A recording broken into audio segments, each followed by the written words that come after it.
నమస్తే ఫ్రెండ్స్, నేను ఉషా. ఎలా ఉన్నారు? బాగున్నారా? నేను బాగున్నాను. మీరు బాగుండాలని కోరుకుంటున్నాను. ఇవాళ మా ఇంట్లో ఏం స్పెషల్స్ వండానో మీరు కూడా చూసేయండి ఫ్రెండ్స్.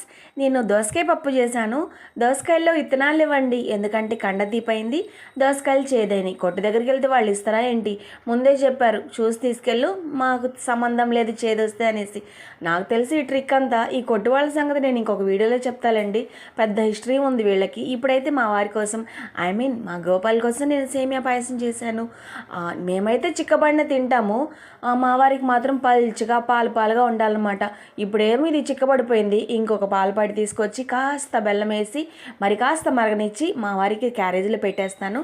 లాంగ్ వీడియో కూడా పెడతానులేండి, మీరు కూడా చూసేయండి. అబ్బా, కొత్త వాళ్ళు లైక్ ఇవ్వకూడదు. కొత్త వాళ్ళండి, పాత వాళ్ళు మొత్తం అందరూ లైక్ ఇవ్వచ్చు, కానీ కొత్త వాళ్ళు మాత్రం సబ్స్క్రైబ్ చేసుకోవాలి, సరేనా? మీ అందరికీ తెలిసిందే, కొత్తగా వస్తున్నాను కదా, ఎంకరేజ్ చేయొచ్చు కదా. నేను కూడా మీ